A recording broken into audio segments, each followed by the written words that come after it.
Bonjour et bienvenue dans Quaster, votre cabinet d'enquête spécialisé dans les premiers rôles des acteurs, des blockbusters et des navets. Avec la sortie dernièrement de Ghost in the Shell, on a décidé de faire un petit épisode sur... Scarlett Johansson.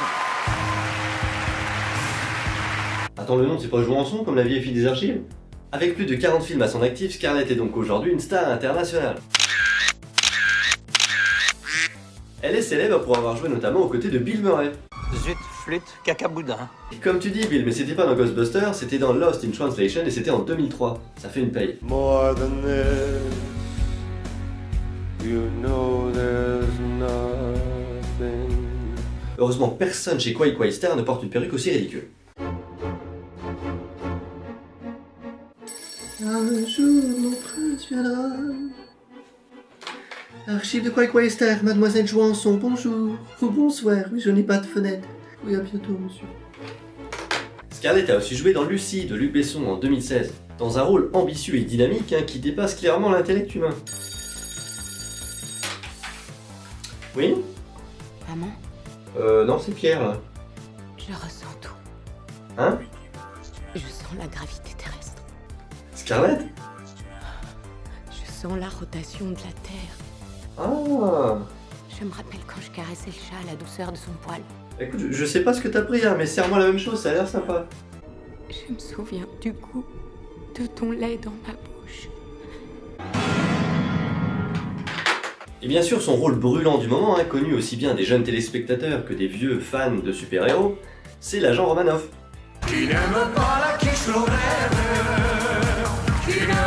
Oui, bah je vois qu'on s'éclate en régie, hein. Qu'est-ce que vous foutez? C'est une chaîne sérieuse? Non, évidemment, je parle de Natasha Romanoff des Avengers. Voilà un rôle explosif, hein. En plus d'être hyper sexy sur sa moto, elle tombe toujours sans une égratignure.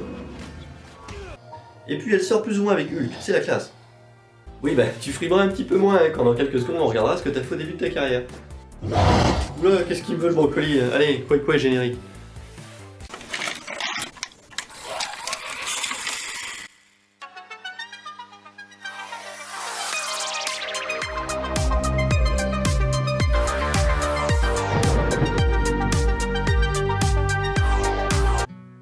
Oh, bonjour Scarlett, je t'ai attendu pour le tournage ce matin. J'ai bien failli te rejoindre, mais c'était un peu prématuré. Pourquoi prématuré? Non, il faut battre le lait quand la crémière est chaude. C'est mieux, Mais on va trouver un moment après la vidéo. tu le penses? Oui, j'en ai pour 5 minutes, après on ira boire un whisky chez moi, j'ai une bouteille de JNB dans ma chambre. Et tu supposes qu'il faut que je reste? Oui, fais comme chez toi. Mais avant toute chose... Mesdames et messieurs, grâce à un travail acharné, nous avons les premières images du premier casting, du premier rôle de Scarlett Johansson, Yoni Magneto.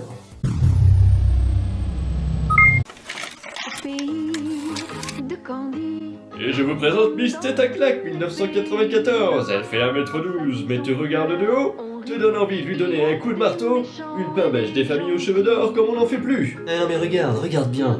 T'as pas envie de lui mettre une bonne. Mais... Non, je ne frappe pas les enfants. Elle a donc été prise dans un film qui s'appelle L'Irrésistible North. Ou L'Irrésistible Nord, enfin je sais pas comment on dit en français.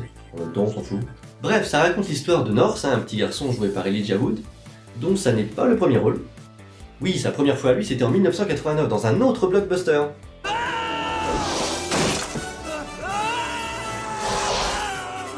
Dans un rôle de merde. That's like a baby's toy. Mais la première fois, c'est toujours difficile. Revenons à notre film. C'est l'histoire du jeune North, un garçon brillant qui n'aime pas ses parents et en gros il décide d'en chercher d'autres. Oui, vous l'aurez compris, le scénario est aussi plat que Scarlett en 1994. Donc The North, c'était 1h30 de magie, hein? De Bruce Willis en cow-boy, en lapin qui fume des cigares, en hippie. You okay, kid? Non, pas trop, c'est-à-dire que le film est rempli de fonds verts dégueulasses. Jurassic Park est sorti 1 an avant pour info. C'est plein de clichés sur toutes sortes de nationalités. On a les Chinois, alors pété costume du Nouvel An, et fait péter le satin rouge et le chapeau à plumes de cul de poule. J'ai filé ces idées pourries. On nage en plein carnaval de l'horreur. Sinon est fièrement représenté le peuple inuit, qu'on appellera entre nous confession intime de la banquise, hein, parce que pourquoi pas porter des pulls de Noël toute l'année, hein? Siffler en brodant du pingouin et pêcher du saumon à la maison. Attends, je rêve, le sol a tremblé, la zoom sur le trou pour moi. Mais si, attends, regarde, comment tu veux qu'on y croie après? C'est censé être la banquise, là. En plus, je suis désolé, les mecs ont eu 2 fois le budget de Retour vers le futur 1. Donc les gars, faites un effort. Alors, il y a une scène kafkaïenne à Paris aussi, mais j'ai rien compris. Pourquoi il porte ses bérets ridicules? Pourquoi la télé est en noir et blanc? Pourquoi il fume comme des pompiers pyromanes?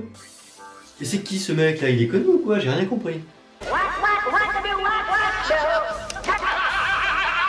Alors, il va au Zaïre aussi, mais je tiens à dire que la chaîne décline toute responsabilité sur les images qui vont suivre. Parce que c'est bien connu, c'est un pays peuplé d'éléphants, hein, où les habitants se baladent sur des lianes, élèvent les singes comme leurs enfants et portent des colliers de perles. Hein? Non, là on vient d'atteindre le sommet du cliché raciste, hein. Je pense pas qu'on puisse faire pire.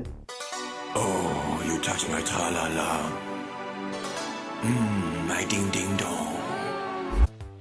Attendez, je vous rappelle. Je ne trouve plus les mots.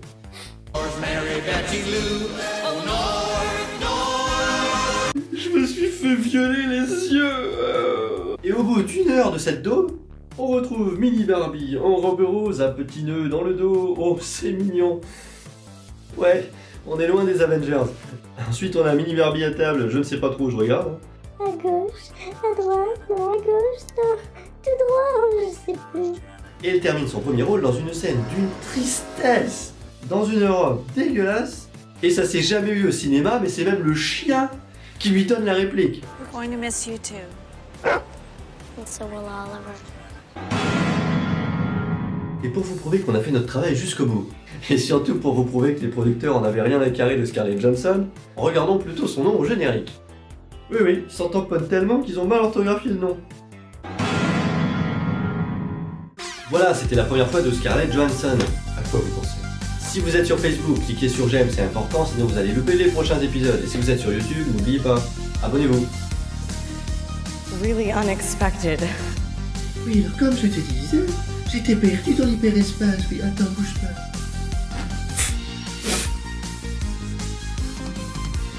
Et n'oubliez pas, la vie, c'est comme le cinéma, ce qui compte, c'est la fin. Le soleil va bientôt se coucher.